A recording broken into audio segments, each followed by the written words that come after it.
particularly those associated with austerity. Remember austerity? That was when the banks lost all their money, so we gave them some more. And when they lost that as well, they said, oh well, it's clearly the fault of the disabled and people with pensions. The banks lost all the money, and they've been having this ever since. During the demo against Trident, we have seen the former nuclear scientist who is now demonstrating against this technology, against nuclear weapons. Why? How did you change your mind?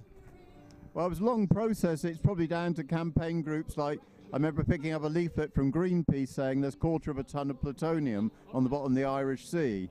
And Friends of the Earth, you know, a leaflet saying the money spent on Sizewell nuclear power station, if it was spent on loft insulation, it would save more electricity at work. So that was all part of my journey now to be firmly opposed to nuclear power and nuclear weapons, which are both inexorably linked.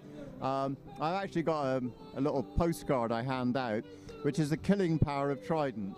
If Cameron presses the button, 50 million people will be incinerated before we get home this afternoon. That's absolutely immoral, and the replacement is going to cost, I think the latest figure is £185 billion, which is absolutely colossal, and manufacturing these things in this country exposes us to risk. I mean, I'm from Bristol. Not many people are aware that Britain's nuclear bomb factory is 1 mile south of the M4 near Reading. It is a nuclear bomb factory. What could possibly go wrong?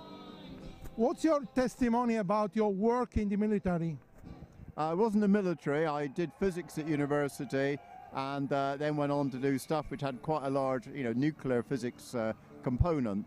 And frankly, and I use the word carefully, generation after generation get groomed into whatever the country needs. And at that time, when I grew up back in the 60s and 70s, the government wanted more physicists and more people involved in nuclear power, nuclear weapons. I narrowly avoided it, went into hospital physics, which I'm glad I did.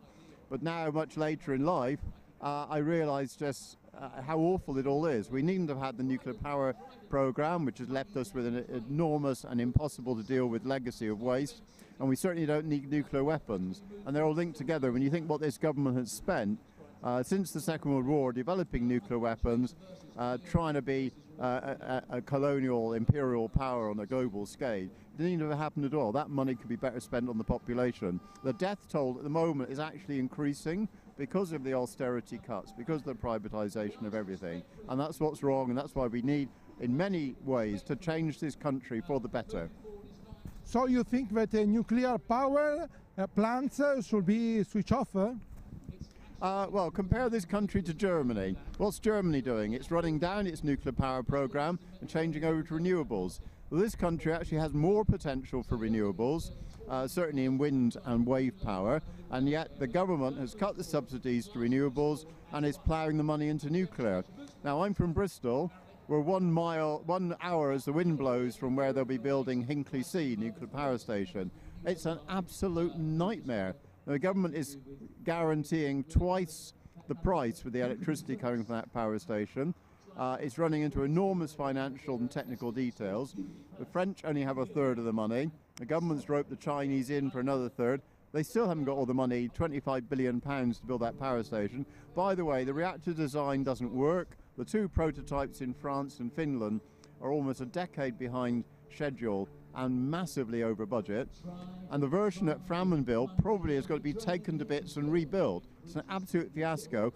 And we've got to ask, why is this government going all out for nuclear, the opposite way to Germany? It's because by shoring up the nuclear industry, it shores up British engineering, which then is only just able to build the next generation of nuclear armed submarines.